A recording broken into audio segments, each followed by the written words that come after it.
Hey guys, so I'm Faisal Iqbal. I'm a software engineer for Cisco Systems, and I'm going to talk about data plane monitoring and segment routing networks. Unfortunately, Clay can't join me, so you'll have to live with me. So data plane monitoring, of course, is very near and dear to most of the operators. You want to make sure your network is functioning correctly, everything is going the way it should, there are no traffic black holes or other faults happening in the network. So for most of the slides, I'll just use this topology over here. So it's pretty simple. I'll be describing it, don't need to basically memorize it. So black holes occur when a router starts dropping traffic, and it could be that we are dropping, it could be for a single prefix, it could be just over a particular link, it could be all the traffic over the network. And there are multiple reasons that it could occur. Sometimes there's a forwarding inconsistency where one of the network, let's say one of the line cards is a bit behind, it doesn't have the latest update. Sometimes the control planes of the two devices can get out of sync. And user can also, of course, can make a mistake, misconfigure, and that could lead to a black hole. So there are various causes. It's a significant pain point and something that we want to address in any decent OEM solution. So I'll just highlight this using a very simple example. So here we have a VPN, which a C device C1, which wants to send traffic towards CE2 over the MPLS network. So in this case, it will send the packet to node 1. So node 1 will slap the transport label and the VPN label, and then send the packet towards next hop. So if you notice over here, the label, MPLS label that is being sent, it is unlabeled on the next hop.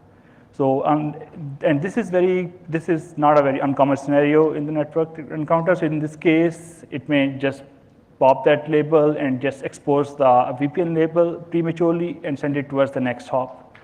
And because, of course, the next hop is a core node, it does not understand the VPN label or the payload underneath it, so it's going to drop the traffic. And in MPLS networks, typically, it could also happen that you have ECMP in the network, and in this case, you may send the packet towards incorrect node, and that will lead to a black hole as well. With segment routing, the labels are global, which means that most of the network devices understand the labels.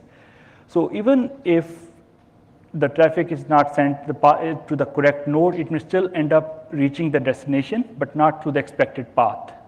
It may take a path that is probably longer, or maybe introduce congestion in the network, or it may even break SLAs.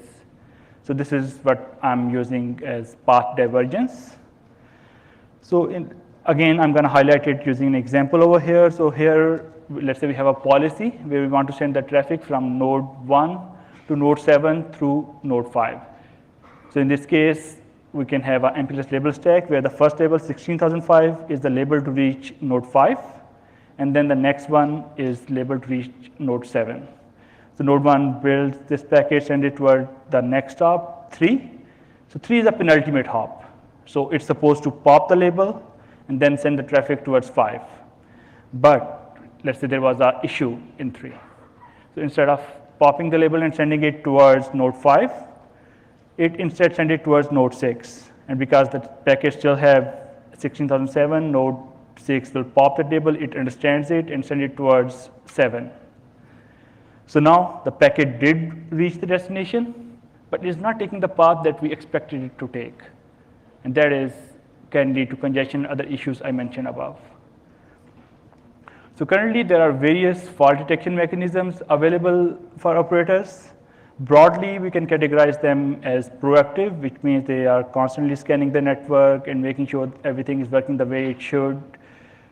But for large network, that gets really complicated because it's tough to proactively monitor the entire network very easily. So then operators have to also rely on reactive tools as well.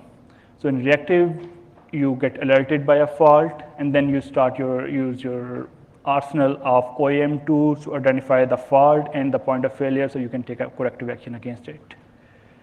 And then we can also say that the tools available to you right now, they could be local, which means that they just rely on the node. They don't send any probes or anything outside the box.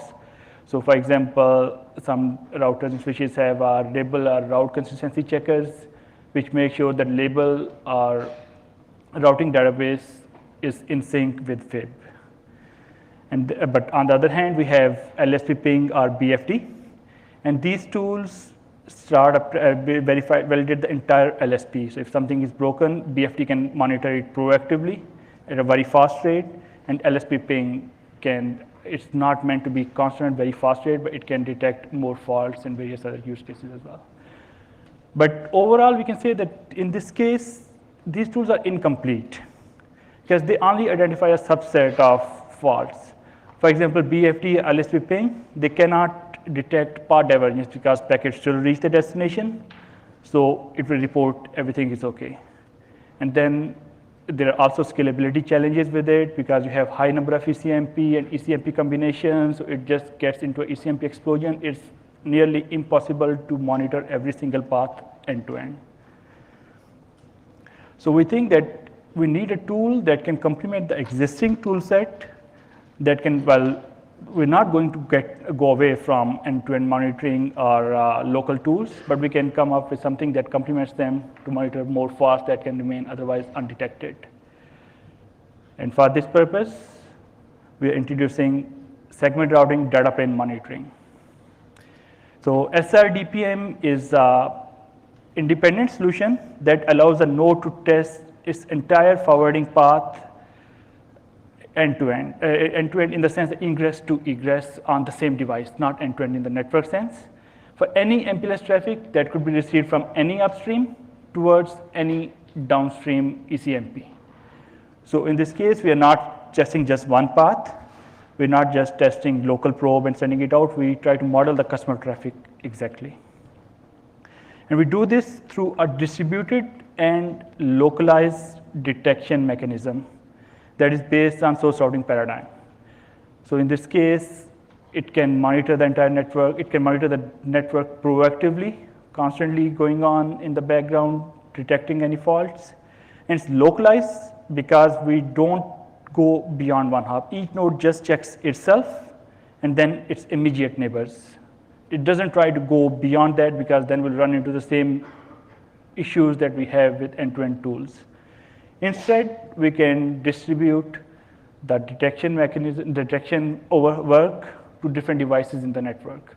So each device can just check itself and its neighbors, and you don't have to rely on just a single tool or one end-to-end mechanism. And because underneath, we use a specially crafted LSP ping packet. So LSP ping is widely supported by most vendors at MPLS level, and most operators probably who deploy MPLS, they use it every day. So you don't have to go to IETF, write a draft, standardize it, and hope that all your other vendors also support it. It's interoperable by design. And because we are relying on source routing, so in this case, source routing has adjacency set, which means that we can pin down exact interface or a link. So in this case, we can pin down the upstreams and downstreams, and using this, we can make sure that we test each upstream and downstream combination. Because you could have multiple line cards, and maybe if you test just one of them, it doesn't mean that the other line cards will function the way it should. So now I'll go into the mechanics of data plane monitoring, where I'll highlight how it works. So broadly, it's a two-stage process, or how we call phases. So first, before the real work we want to do is we want to make sure that we are forwarding every prefix that can get from upstream towards the correct downstream node. But before doing that, we want to make sure that all our links are forwarding traffic correctly. It's not that let's say if one of the links is broken, then we'll see the same breakage across all prefixes, and we may think that it's an issue with the prefix when it's really a link issue. So we address this using adjacency validation. And once we have that one, then we'll also use it as a building block for our prefix validation phase. So here, adjacency validation, the basically idea is that you want to make sure that you are able to send and receive traffic correctly to each one of your neighbors. So here, let's assume that we have this topology again. So we are working on node 3. That is the only node that is running DPM. No other device in the network is running DPM right now. So in this case, it has links to neighbors 1, 2, 5, and 6. And right now, I'm showing only single links, but of course, you could have ECMP there as well on these nodes. So for each neighboring link, node 3 will construct an echo request packet that goes to the neighbor and then comes back on the same link. It will just transit through the neighbor. It will not get punted on the box. The box doesn't need to do any, the neighboring box doesn't need to do any software processing there. It will just simply switch the packet back to you. And then once we receive the packet, we can validate if we were the intent target. So in this case, for example, we have adjacency seed label, first one, 24031 to take it from node 3 to 1, and then 24013 will bring it back from 1 to 3. So if we receive the packet back, because packet will have enough information encoded in it, we'll know that we are the intent target and we received it on the correct link. Let's say if packet end up on node 4, then we'll receive a fault. This link is not functioning correctly. And we can do this for the remaining links as well. So we did it for node 1. Now we can do the same thing for node 5 using its own adjacency seed labels to and from, for node 6, and then node 2. So once we have that one, in this case, we know that all our links are functioning correctly. And again, I'm going to iterate that there's no software processing involved in the neighboring device. They're just going to switch the packet back to the DUT, in this case, node 3. Node 3 is the only one which is sending and receiving probes. So once we have that one, then we can identify if there's any malfunctioning link. So malfunction could be that maybe the link is dropping traffic. It could be that it is forwarding the traffic, either like the DUT or the neighboring device, it is sending it towards incorrect link or incorrect device entirely. So we can't use, if there's any malfunction, we can't use that particular link. We'll have to exclude it from our further validations. And also we use this as a building block for the next phase, as you'll see.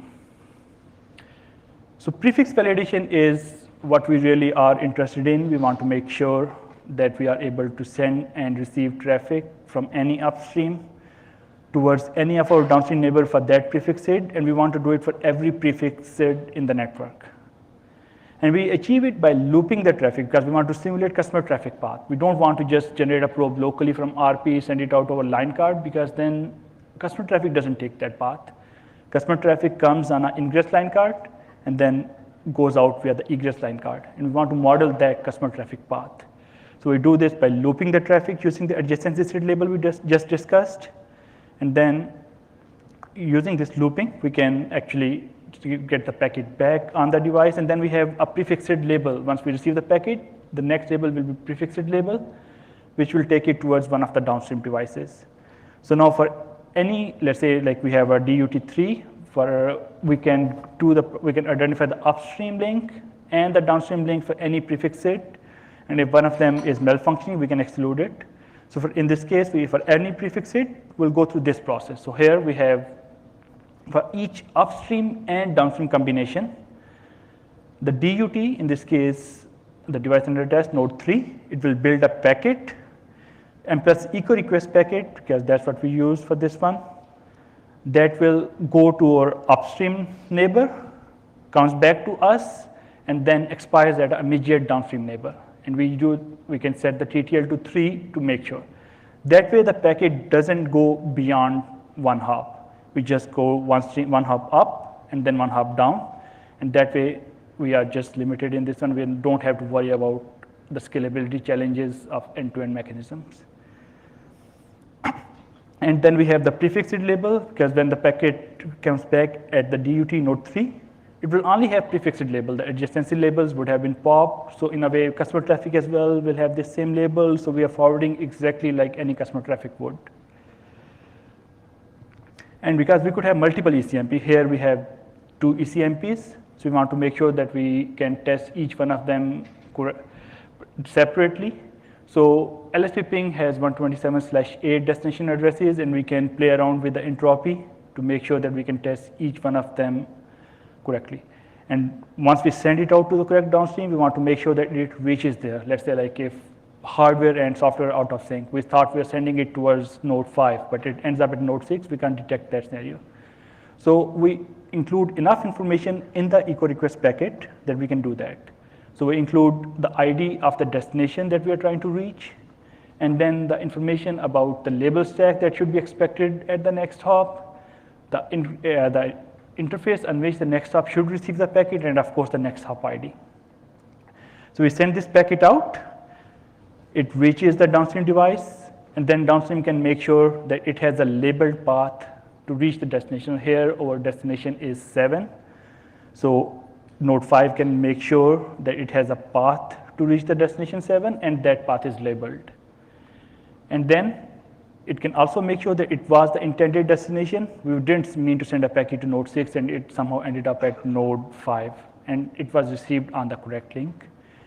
And this information, along with the information of the next hop from node 5, is sent back towards 3 in an echo reply. So this is standard echo reply here. Node 3 is not running DPM. It's not even DPM aware. From its perspective, it just received an echo request packet, and it is just replying to that echo request. So it could be a non-Cisco box. It could be running an older version. That's the beauty of it. It's interoperable by design. So once we receive the reply, we can make sure, okay, if there was any fault, then we can alert the operator that for this particular combination, we are seeing an issue you may want to monitor. And we can also, I'll talk about remediation as well. That's also possible. And then we can go on to test the remaining combinations. So here for the same downstream 5, the traffic could potentially come from the other upstream as well. And similarly, we can test it for the downstream 6, both combinations, and then for remaining prefixes as well. So that way, we can test each upstream and downstream combination for any prefix in the network. Right now, I've just described it for node 7. Okay, so as we saw, we are not going beyond one hop. So in this case, each node just takes the packet to upstream and then downstream, not beyond that one. So it will detect any forwarding because we are exercising entire forwarding chain at the DUT. So if there's any forwarding issue for the particular prefix head, we will detect that prefix that will detect that issue regardless of upstream or downstream neighbor that we have. And it can also detect most forwarding issues at our neighbors, at our downstream neighbors. For example, if downstream does not recognize that prefix head label, or it doesn't have a path onward. So it receives the packet with label, but it cannot send further with the label. It's going to send it unlabeled. We can detect that kind of scenarios as well. But if there's anything beyond one hop, so in this case, 7 or 8 or 4, they are not our immediate neighbors. So of course, we're not sending any probe to them, so we will not detect faults there. But DPM is meant to be deployed throughout. It's a distributed detection mechanism. So instead of deploying on a single node and trying to test entire network, instead you can offload the work to different devices. So you can deploy DPM at strategic nodes in the network to make sure you have a good coverage in the network. And of course, you want to make sure that operator gets a really good fault. Operator get a fault notification message, and that notification message is informative and accurate. So when DPM detects a fault, it will alert operator. It could be through a message on the box, or it could be through telemetry mechanism. But it will notify it, and that notification will contain the information of the fault. It will include the links that are involved, the prefixed label, as well as a brief error description of what really went wrong. So you can take, and we can also have a remediation action, because once we know all this information, we have effectively isolated the fault in the device. We know what's going wrong with which prefix, what are the nodes, and what are the links involved in this one. And then based on the error description, we can know what particular message, maybe it's an unlabeled packet. Maybe in this case, the next hop is not being sent correctly. Maybe one of the devices is running slow. So we can take a remediation action let's say reroute the traffic, or reinstall the forwarding entry, etc. And then we will try to avoid fault as well. Okay, so far I have discussed this mechanism as a proactive, where it is constantly running in the background and then detecting faults. But we want to be flexible. We know that some operators, maybe they're running their own probes at a very high rate, and they don't want to run DPM very fast rate. Instead, they want to run it slowly over, but then based on certain network events, maybe they want to just test a particular prefix is installed correctly across all the line cards, across all the links. So you can test a single prefix, or you can test all prefixes. Or maybe you want to do it based on a certain network event. Because typically faults don't occur in steady states. Maybe a link went down, some new link or device got added, so now you have forwarding updates, your IGP converged, it's gonna install a bunch of forwarding updates on the control plane to hardware path. And that's where, in this when you're doing this installation, when you're installing these forwarding updates, that's where you can potentially cause issues, where it is gonna, if there's any bug, or maybe one of the line cards is slow, so I didn't get the updates, it's running stale version. Then when you have these kind of triggers, in this case, it could be a link going down, or an alert from IGP that it's converged, there's no further update for, let's say, a certain amount of time. Then you can run DPM to make sure that all the forwarding entries are installed correctly. It could even be a controller-driven trick, so we can let operator know that, okay, whenever they send a particular trigger, then we can monitor a set of or all the prefixes in the network. Oh, my bad. So in conclusion, we believe that DPM is an innovative solution to data inconsistency and identify any traffic black holes in the network. Instead of trying to do end-to-end fault detection or try to test all the partial combinations, instead we distribute the detection work through the devices in the network, where each node just tests itself and its immediate neighbors. And because we are using LSP ping, so it's interoperable by design. There's no standardization required. Your neighbors doesn't have to be running a particular version of the software or a particular vendor, etc. As long as they are able to send and receive echo replies and echo requests, they should be able to work. And we are not planning to, as I mentioned earlier, we're not intending to replace existing tool set that you have in your arsenal. They have their own place, they're really suitable. We are not trying to be BFD. We're not trying to be LSP ping or discovering all the possible paths in the network, etc. Instead, we believe this tool complements the existing solutions that operators may have, and then instead of replacing them. And of course, it is ready for adoption by customers. We are working very closely with some of the customers. So in this case, Bell has joined us as the co-author of this talk. And if you have any question, I'll be very happy to answer these questions. I guess that's it.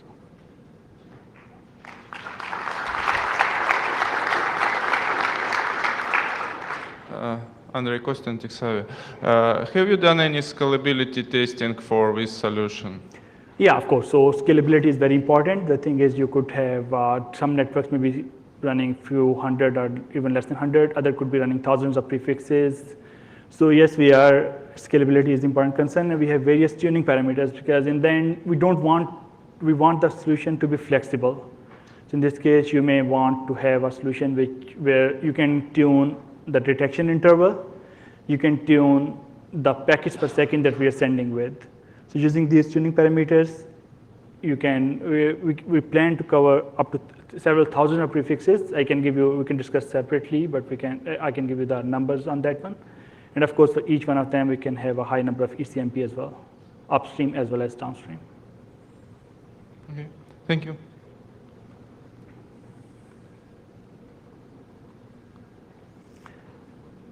Okay, I guess you guys have 5 minutes.